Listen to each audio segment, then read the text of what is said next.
누가복음 17장 말씀 같이 보도록 하겠습니다. 누가복음 17장 11절에서 19절 말씀입니다. 교독할게요. 제가 한 절, 여러분들이 한 절 읽겠습니다. 예수께서 예루살렘으로 가실 때 사마리아와 갈릴리 사이로 지나가시다가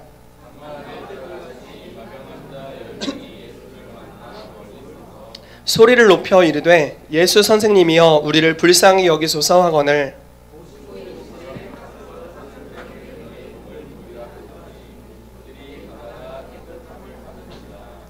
그 중에 한 사람이 자기가 낳은 것을 보고 큰 소리로 하나님께 영광을 돌리며 돌아와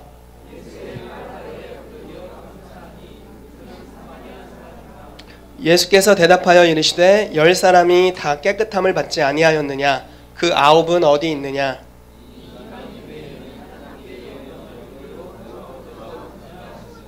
같이 읽겠습니다. 그에게 이르시되 일어나 가라 내 믿음이 너를 구원하였느니라 하시더라. 아멘. 아멘. 오늘 설교 주제는요, 감사함으로 받으면 버릴 것이 없나니. 이게 이제 설교 주제입니다. 사실 이거 성경 구절인데, 이거 먹는 것에 관한 성경 구절인데요, 그냥 갖다 붙였습니다. 네. 감사함으로 받으면 버릴 것이 없다, 성경에 이렇게 말을 하고 있습니다. 오늘 본문 말씀을 보면요, 예수님께서 한 마을을 이제 들어가셨어요. 거기 이제 복음을 전하러 가신 거죠. 마을에 들어가셔서 그곳에서 복음을 전하시고 계셨을 겁니다. 그런데 나병 환자 10명, 그러니까 나병 환자라면 옛날 말로 문둥병입니다. 문둥병이 뭔지 아시죠? 살이 썩다가 뚝뚝 떨어지는. 본 적 있습니까? 손가락이 썩다가 손가락 마디가 뚝 떨어지고 약간 이런 병입니다. 귀가 썩다가 귀가 뚝 떨어지고 눈이 썩다가 눈이 이렇게 나오고 막 이런 굉장히 처참한 질병이죠. 그리고 그 당시에 그 질병을 가진 사람들은 이렇게 외쳐야 됐습니다. 저는 부정합니다. 저에게 접촉하지 마십시오. 이렇게 항상 외치고 다녀야 했던, 그리고 항상 이런 사람들은 죄인 취급을 받았습니다. 그래서 마을에서 떠나와야 됐습니다. 즉 가족들과 억지로 떨어져서 격리되었던 거죠. 그러니까 평생을 그리고서 또 살아야 되는, 이게 이제 이들의 삶이었습니다. 그러니까 굉장히 어렵고 비참한 삶을 살았겠죠. 이 10명의 나병 환자가 예수님께서 그 마을에 오신다는 소식을 듣고 그 마을로 쫓아갑니다. 그리고 이렇게 말하죠. 예수 선생님, 우리를 불쌍히 여겨주십시오 라고 지금 제가 이야기한 것보다는 훨씬 간절하게 이야기했을 겁니다. 그래서 불쌍히 여겨달라고 이제 예수님께 요청을 하자 예수님께서 이렇게 말씀하시죠. 별 말씀 안 하셨어요. 가서 제사장에게 네 몸을 보여라, 이렇게 말씀하셨습니다. 이게 무슨 말입니까? 제사장에게 왜 네 몸을 보여요? 몸이 떨어지고 있는데. 그러니까 그 당시 문둥병이 치유되면은 어떻게 했냐면 제사장에게 몸을 보이는 허락을 받고서 자기 마을로 돌아갈 수 있었습니다. 그러니까 예수님께서 지금 네 몸이 낫을 거야. 그러니까 가다 보면 네 몸 낫을 거니까 제사장에게 네 몸을 보여라라고, 우리가 뭐 치유 사역을 예전에 가르칠 때 이야기했던 지혜의 말씀을 통한 치유 사역을 한 겁니다. 뭔가 이것을 하십시오. 뭐 이런 거 있잖아요. 엘리사가 나아만 장군에게 요단강 가서 7번 씻으라. 뭐 이런 거 같은 겁니다. 예수님께서 저 실로암 연못에 가서 씻어라, 이렇게 말씀하신 것과 같은 이치이죠. 그래서 10명의 나병 환자가 걸어가기 시작합니다. 얼마나 걸었나는 나오지 않습니다. 그런데 처음에는 낫지 않았어요. 여전히 여기 가렵고 여전히 여기 썩어 있고 막 이런 상태입니다. 그런데 걷고 있는데 점차적으로 치유가 됐는지 몸이 점점 좋아지는 겁니다. 제사장에 가는 여정 중에 갑자기 나섰어. 야, 너 코가 떨어졌었는데 코가 다시 생겼어. 막 이러는 일이 일어난 겁니다. 너 귀가 없었잖아. 근데 귀가 있어. 막 이러면서 난리가 난 거예요. 넌 손가락이 없었잖아. 희윤이같이 큰 손가락이 없었다고. 막 이러면서 예. 네. 잘 들으시라고 말씀드리는 거죠. 네. 손가락이 없었단 말이야. 뭐 이렇게 하면서 이제 손가락이 생겼다는 걸 이렇게 보여주면서 모두가 10명이 다 기뻐했을 겁니다. 그리고 나서 그 중에 한 사람이, 이게 보면은 큰 소리로 하나님께 영광 돌립니다. 우와, 하나님이 하셨습니다. 이렇게 영광을 돌리고서요. 나머지 9사람은 제사장에게 갔다가 바로 집에 간 것 같습니다. 그런데 한 사람만 돌이켜서, 가던 길을 돌이켜서, 나를 치료해 주신 분께 내가 감사하다고 말씀드리고 가야겠다 라고 결단한 것 같습니다. 그리고 막 달려가기 시작하죠. 마을로 들어가서 예수님을 만납니다. 그리고 예수님께 엎드려서 큰 소리로 감사하다라고 말씀드리죠. 그러니까 예수님이 그 나병 환자였던, 이제 나병 환자가 아니죠, 나병 환자였던 사람에게 이렇게 말씀하십니다. 9명 어딨니? 이제 약간의 아쉬움을 표현하시죠. 9명은 어디 있을까? 이렇게 말씀하시고, 그리고 이 사람은 하나님께 영광 올려드리러 온 사람이다라고 칭찬해 주셨습니다. 그리고 내 믿음이 너를 구원하였다라고 감사를 드리러 왔는데 갑자기 믿음 이야기를 꺼내고 구원을 선포해 주시는 사건이 일어나게 됩니다. 여러분, 10명이 치유받았는데 1명밖에 감사하지 않았습니다. 그렇다는 것은 감사가 사실은 이렇게 자연스럽게 하는 것은 아니라는 겁니다. 인간의 자연스러운 행동은 사실은 아니라는 거죠. 굉장히 독특했고 예수님도 왜 9명 어디 갔어? 감사해야 되는데 이게 놀랄 만큼의, 그러니까 더 많은 사람이 사실은 감사해야 되는데 많은 부분 우리가 감사를 놓치고 있는 거에 대해서 예수님께서 말씀하시는 것 같습니다. 여러분, 감사라는 것은요, 이런 정의가 있답니다. 들어보세요. 제가 내린 정의는 아니고 저도 베껴온 거니까. 타인에 의해 자기에게 보여진 호의에 대한 승인의 정의다. 뭔 소리죠? 그러니까 이런 겁니다. 타인이 나에게 보여준 호의, 은혜에 대해서 내가 승인하는 거다. 예를 들어 제 아내가 저에게 선물을 줬습니다. 그러면은 나에게 호의를 베풀었어 하면서 승인하면서 승인의 정, 이게 초코파이 정 할 때 그 정 똑같은 한자입니다. 이 승인의 정 할 때. 그러니까 승인하는 정. 그러니까 나에게 은혜를 베풀었어 감사합니다. 이게 이제 감사의 뭐라고 해야 될까요? 정의라고 할 수 있을까요? 그러니까 감사라는 건 하나님께서 여러분들의 삶에 베풀어 주신 것에 대해서 승인하는 겁니다. 인정하는 거죠. 인정하고 거기에 감정적으로 반응하는 것이라고 볼 수 있을 겁니다. 이게 감사입니다. 여러분, 감사가 굉장히 중요합니다. 정말 감사가 많이 중요합니다. 오늘 그래서 감사에 대한 주제를 꼭 나누려고 하고요. 우리가 이 설교를 통해서 또 여러분 하는 말씀을 통해서 감사가 여러분들의 삶의 패턴이 되게 되시기를 축복합니다. 아멘. 데살로니가전서 5장 18절에 우리가 아주 잘 아는 말씀이 있습니다. 범사에 감사하라. 그러면서 이렇게 나오죠. 이것은 그리스도 예수 안에서 너희를 향하신 하나님의 뜻이다. 여러분, 매 순간 감사하십시오. 그것이 여러분들을 향한 주님의 뜻입니다. 그것이 패턴이 되어야 됩니다. 감사는 우리의 삶에, 자 보십시오. 감사는 우리의 삶에 중요한 관점을 가져다 줍니다. 감사는 우리의 삶에 아주 하나님의 행하심에 초점을 맞출 수 있는 관점을 줍니다. 이스라엘 백성이 광야에서 가나안을 들어갈 때 정탐꾼들을 보내죠. 몇 명을 보냈죠? 12명을 보냈죠. 12명을 보냈는데 10명의 정탐꾼은 어떤 보고를 합니까? 부정적인 보고를 하죠. 성경에 정확하게 뭐라고 나오냐면 악담과 불평을 하였다라고 나옵니다. 근데 2명의 정탐꾼 여호수아와 갈렙은 어떻게 합니까? 그 땅을 보고요. 그 땅을 주신 하나님께 감사드리지 않나요? 그 땅의 포도 보면서 엄청 기뻐하지 않나요? 그 땅에 흐르는 막 샘 이런 거 보면서 엄청 기뻐하잖아요. 감사는 관점이 다릅니다. 하나님이 행하신 일에 초점을 맞춥니다. 그렇기 때문에 감사하는 삶의 방식은 결국 우리를 약속의 땅으로 인도합니다. 이 굉장히 예언적으로 중요한 부분입니다. 우리의 삶에서 만약에 감사를 발견할 수 없다면, 내 삶에서 하나님의 행하신 일들을 발견할 수 없다면 우리는 이걸 반드시 개발해야 됩니다. 우리는 놓치고 있는 겁니다. 하나님은 분명히 여러분들의 삶에 지금 무언가를 행하고 계십니다. 그분이 살아계시다면. 아멘.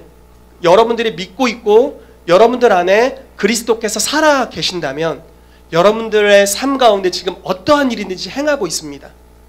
문둥병자 10명은 치유받았죠. 9명은 그냥 치유받았네, 좋아, 옛날보다 컨디션이 괜찮군 하고 집에 갔습니다. 감사가 없어요. 코가 옛날보다 오똑해진 것 같아, 괜찮네 이러고 갔을 거예요. 1명은 감사했습니다. 하나님의 행하심이 분명히 있어요. 그런데 그걸 꼭 집어서 주님이 이것을 행하셨다라고 인정해드리고 감사하는 생활 방식이 정말로 필요하다는 겁니다. 그것이 우리를 약속의 땅으로 인도해 갑니다. 그것이 여러분들의 삶을 그 다음 단계로 인도해 갈 것입니다. 이러한 관점이 우리에게 임하게 되기를 예수 이름으로 축복합니다. 아멘. 또 하나, 감사는 하나님께 영광을 올려드리는 예배가 됩니다. 여러분, 시편 100편 4절에 이런 말씀이 있어요. 감사함으로 그의 문에 들어가며 찬송함으로 그의 궁정에 들어가서 그에게 감사하며 그의 이름을 송축할지어다. 예배의 표현이죠. 제가 어제 인터넷에서 그 성경 찾는 프로그램이 있습니다. 거기 홀리바이블이라는 프로그램이 있는데 거기서 감사를 딱 쳤습니다. 시편이 막 시편 빡 엄청 많이 뜨더라고요. 그러니까 시편은 예배잖아요. 주님을 찬양하는 것이잖아요. 감사는 아주 귀한 예배의 표현이 됩니다. 뭐 시편 107편 1편에 우리가 잘 아는 여호와께 감사하라 그는 선하시며 그의 인자하심이 영원함이로다 라고 말씀하고 있죠. 예배하게 될 때, 감사는 예배죠. 예배하게 될 때 어떤 일이 벌어집니까? 예배하는 언어, 예배의 분위기 가운데 하나님께서 보좌로 좌정하십니다. 그리고 그분이 그 자리에서 일하십니다. 우리가 계속해서 입술로 찬양하게 될 때 이스라엘의 찬송 중에 거주하시는 주여 주는 거룩하십니다라는 시편 말씀이 있죠. 우리가 예배하게 되면 어떤 일이 벌어집니까? 이 찬송 중에 주님이 거주하십니다. 주님이 거주하시면 주의 일들이 나타나게 되죠. 아멘. 여러분 주님이 선하심을 믿으십니까? 아멘. 주님은 정말 선하십니다. 우리가 예배할 때 그분의 선하심이 우리 가운데 실제적으로 임하게 됩니다. 그래서 우리가 감사하는 생활 방식을 의도적으로 가지게 될 때, 우리가 감사함으로 계속 예배하게 될 때 주님의 임재가 실제로 우리의 삶에 임하게 됩니다. 다윗은 아직 자기 인생을 다 살지도 않았을 때 시편 23편에 이렇게 기록합니다. 나의 평생에 여호와의 인자하심과 선하심이 정녕 나를 따를 것이다. 아직 다 살지도 않아놓고 어떻게 하는 거죠? 이렇게 얘기하는 거예요. 나 장수할 거야. 주님의 은혜로. 이게 제가 자주 쓰는 표현인데 운동도 안 하면서 자꾸 장수한다고 해가지고 뭐 이렇게 이야기하는 겁니다. 다윗이 자기 인생을 아직 다 살지도 않았어요. 그리고 그때는 왕이 됐을 때도 아닙니다. 인생에 고난이 많을 때, 아직 좋은 일이 별로 없을 때, 왕에게 쫓겨다닐 때, 미친 척하고 여기 수염에 침 흘려야 살아남을 수 있는 바로 그때 뭐라고 말하냐면 내 평생에는 여호와의 인자하심과 까먹었습니다. 아무튼 여호와의 인자하심과 선하심이 정녕 나를 따를 거다 라고 선포하고 그러한 목자이신 하나님께 감사를 올려드리고 있다는 거죠. 내 삶에 행하신 일을 뿐만 아니라 그분의 존재 자체에 대한 감사를 올려드리고 있는 겁니다. 그러할 때 그분이 우리의 삶에 임하셔서 우리의 예배를 받으시고 흠양하시고 그분의 임재가 우리의 삶에 강력하게 풀어지게 돼서 우리의 삶이 주님의 선하심을 나타내는 표징이 되는 것입니다. 아멘. 감사하는 생활 방식을 가지게 되시기를 축복합니다. 아멘. 아멘. 자, 세 번째로 감사는 믿음을 가져옵니다. 신기하죠? 그 문둥병자는 오면서 예수님께 감사했습니다. 그런데 예수님은 문둥병자에게 너 감사 좀 할 줄 안다 이렇게 말씀하지 않으시고요. 믿음 있다라고 선언해 주시죠. 믿음 있다라고 선언해 주십니다. 이 사람은 감사를 했는데 예수님은 네 믿음이 널 구원했다 이렇게 선언해 주시는 거죠. 감사의 정의가 뭐라고요? 타인이 나에게 베푼 호의에 대해 승인하는 정의다 라고 나왔습니다. 자, 보경이가 저에게 너무 놀라시는 보경이가 저에게 하나님의 은혜를 예를 들어 베풀었다고 봅시다. 이분이 하나님이시고 저에게 은혜를 베풀었습니다. 그럼 제가 그걸 승인하는 거죠. 감사합니다 라고 승인하는 겁니다. 그런데 이게 믿음이라고 표현을 하고 있습니다. 여러분 성경의 모든 약속은 다 무엇으로 받습니까? 믿음으로 받습니다. 구원을 뭘로 받죠? 믿음으로 받죠. 치유를 무엇으로 받습니까? 믿음으로 받죠. 거룩함은 무엇으로 받습니까? 행위로? 이제부터 행위? 뭐 아니죠. 믿음이죠. 이제부터는 행위니라 뭐 율법 아닙니다. 거룩함은 믿음으로 말미암아 옵니다. 예, 성화는 뭘로 받습니까? 믿음으로 받습니다. 아멘. 모든 것, 성경의 모든 약속은 다 믿음으로 받습니다. 하나 예를 들어드리면 좋겠는데요. 여러분들이 거쳐온 길에 대해서 거쳐온 길들이 있죠. 다 인생의 여정이 있잖아요. 거쳐온 길에 대해서 감사하게 될 때 그것은 믿음이 되어서 여러분들의 삶에 하나님이 행하신 것들이 여러분들에게 유업으로 쌓이게 됩니다. 예를 들어볼게요. 저의 삶에 있었던 일입니다. 제 삶에 이제 감사한 여러 가지 사건들이 굉장히 많이 있고 어려운 일도 물론 많았습니다. 그런데 어렸을 때부터 신앙생활을 보면 제가 이제 구세군에서 자랐습니다. 자선 냄비하는 구세군에서. 그래서 구세군에서 어렸을 때부터 이렇게 자랐는데 오늘 그 구세군 부교님, 그러니까 우리식으로 말하면 집사님이에요. 거기는 이제 군대식 표현이기 때문에 할머니 집사님이 이제 부교님이 연락이 오셨어요. 그러면서 김군자 부교님이라는 분인데요. 이제 아버지 어머니는 아실 거예요. 그 제가 중학교 3학년 때 이제 성령 세례 받고서 교회에 기도하는 할머니들과 함께 지냈던 적이 있습니다. 그래서 그 교회 항상 식당에 한 구석에 메주방이라는 데가 있었어요.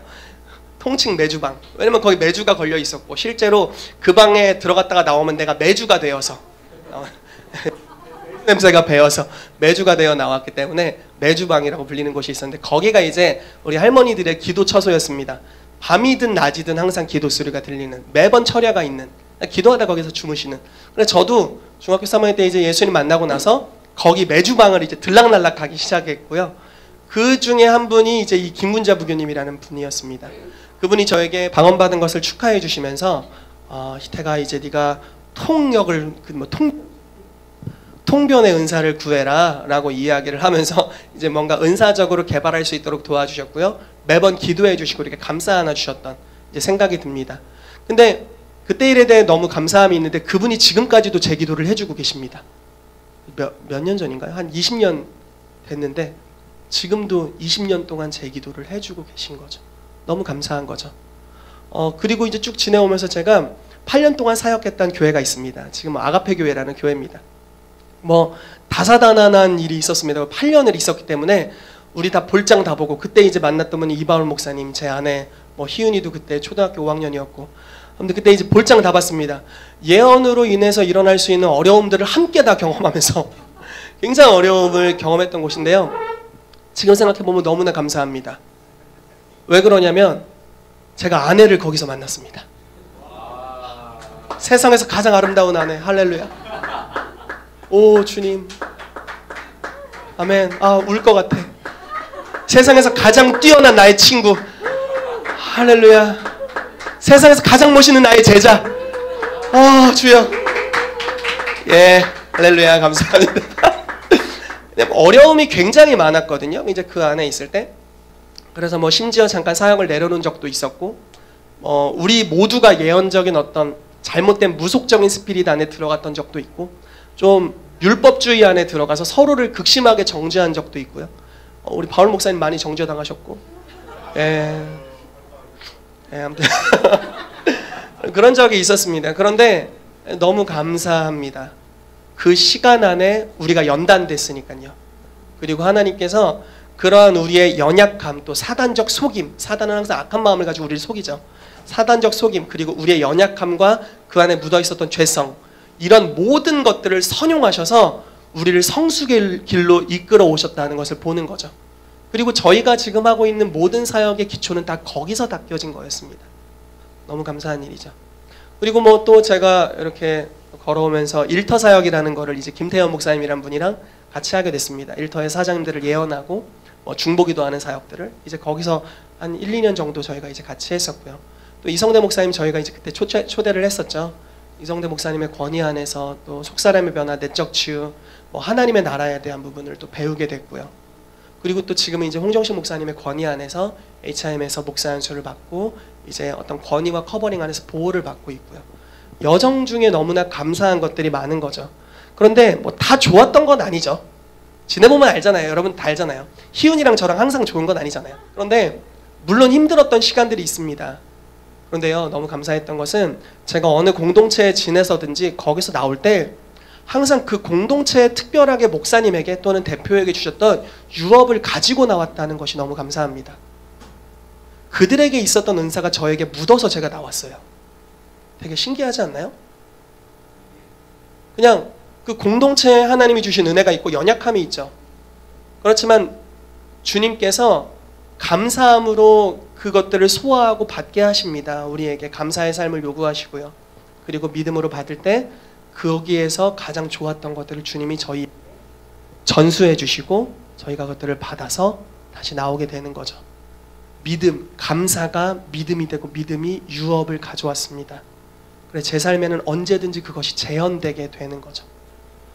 예전에 사역했던 목사님의 가장 강력한 은사 중에 하나가 예언적인 은사였고요. 그 목사님이 예언하는 자리 중 대부분은 대화할 때 또는 식사 자리여서 에서였습니다. 밥할 때 이렇게 예언을 잘 하시더라고요. 근데 제가 그 공동체에 있을 때는 그렇게 예언을 하려고 해도 잘 안 됐습니다. 나오자마자 밥을 먹는데 음성이 들리는 거죠. 유업이 온 거죠. 너무나 감사한 일입니다. 또 제가 한 굉장히 짧게 6개월 이하로 회사를 한번 다닌 적이 있습니다. 그 회사에서 처음에는 무슨 문서가 다 거짓부렁이라 이건 뭐 답이 없더라고요. 이게 뭐 어떻게 정리할. 그래서 막 사장님한테 가서 막 따졌습니다. 이 거짓말이라 저는 도저히 못하겠습니다. 이렇게 막 따지고 사장님이 달래고 그럼 다시 한번 해보겠습니다. 이런 것도 하고 막 이랬던 기간이 있습니다. 그런데 그 기간도 지나 보니까 굉장히 많은 유업을 얻게 됐고 그 안에서 어떤 세상이 돌아가는 것들 또 행정적인 지혜들 여러 가지를 얻을 수 있는 좋은 기간이 됐습니다. 여러분들도 걸어오신 삶의 여정이 있죠. 다 순탄치는 않을 겁니다.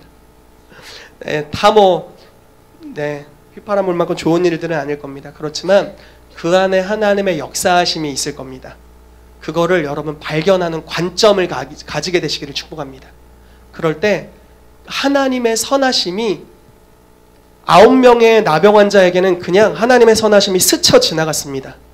그러나 그 한 명의 감사했던 사람에게는 하나님의 선하심이 유업이 되고 간증이 되고 기념거리가 되고 그래서 그가 그 하나님을 다시 한번 간증하고 예배할 때 그러한 역사가 자기의 삶에 또 이루어질 뿐만 아니라 주변에도 또 이루어지게 되고요.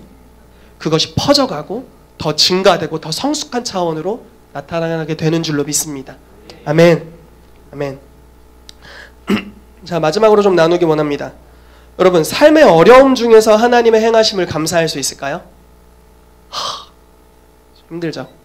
굉장히 어려울 때 진짜 오늘 내 인생 죄송합니다. 쉐샤 이랬을 때 이럴 때 하나님께 감사할 수 있을까? 이게 아주 중요한 주제입니다. 여러분 혹시 이전에 경험했던 어려움 중에서 하나님의 선하심을 발견한 적이 있습니까? 여러분 하나님의 주권에 대해서 어떻게 생각하시죠? 여러분 하나님의 선하심을 믿으십니까? 아멘. 야고보서 1장 13절에서 17절인데요. 우리 같이 하나 읽어볼까요? 이렇게 하죠. 두 구절 찾을 건데요. 이쪽 분들은 야고보서 1장 13에서 17절을 찾으시고 이따가 읽어주시고요. 이쪽 분들은 요한복음 10장 10절을 찾아주십시오.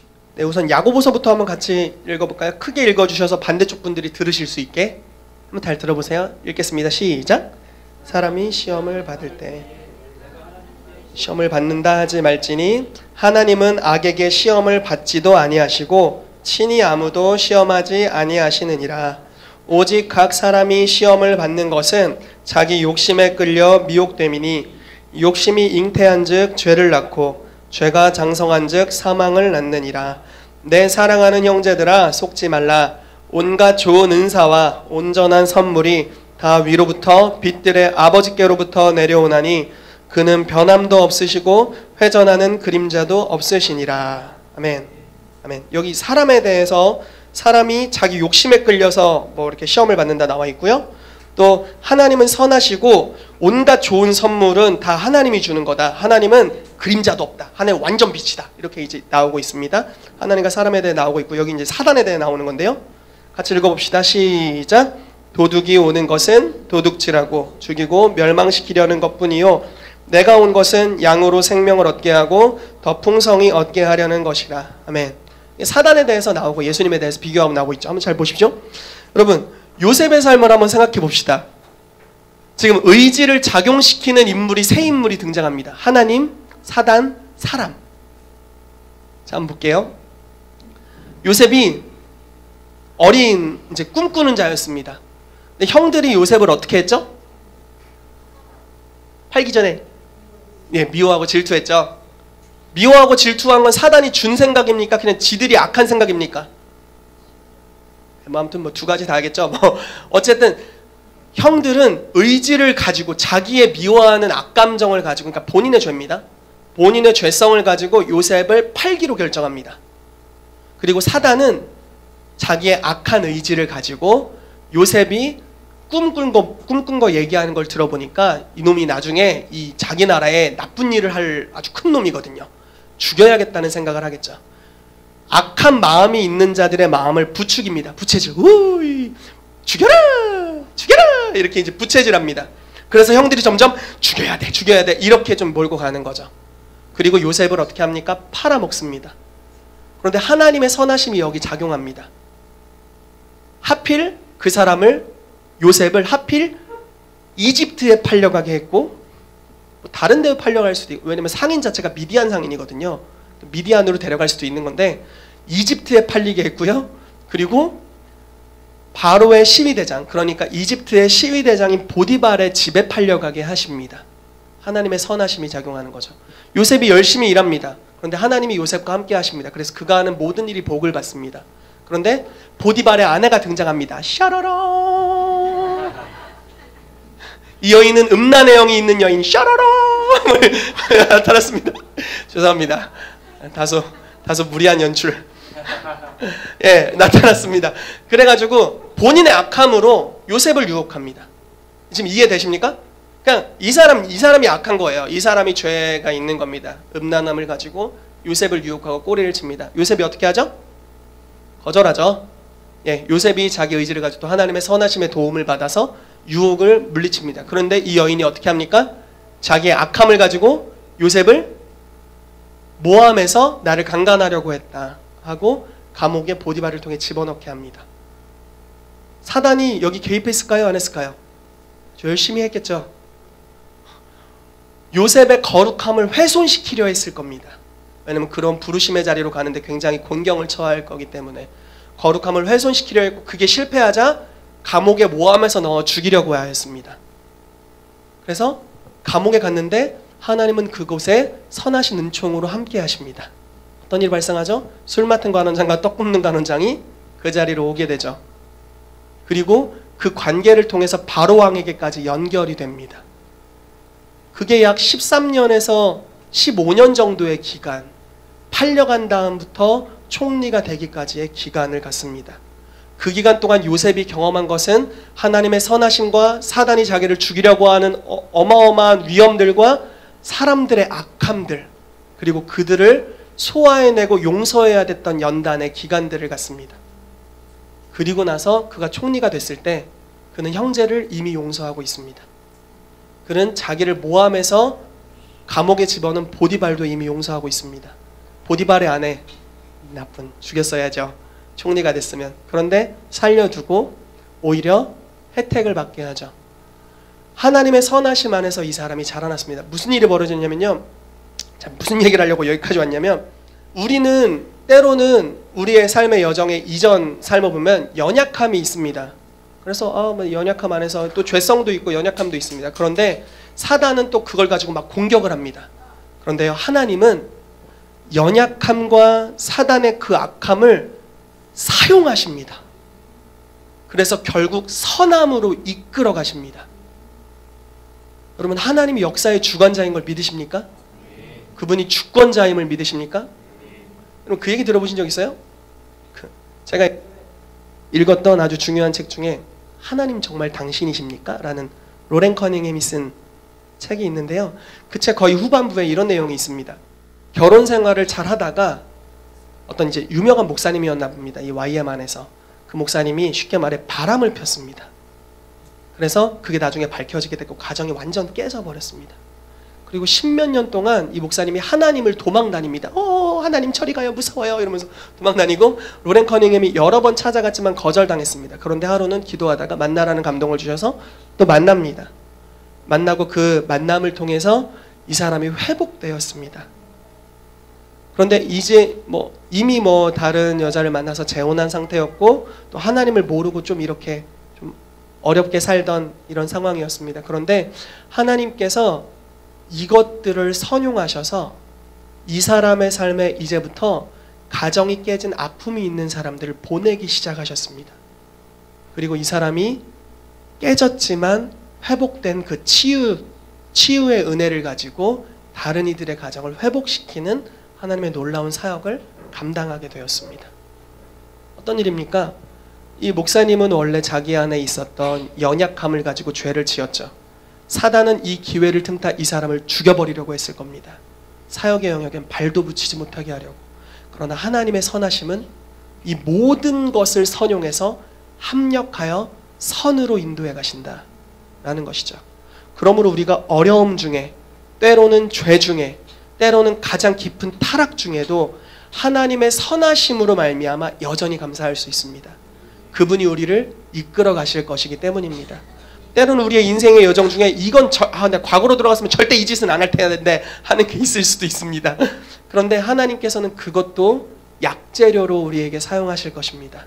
그래서 우리를 가장 놀라운 삶으로 인도해 주실 줄로 믿습니다. 아멘.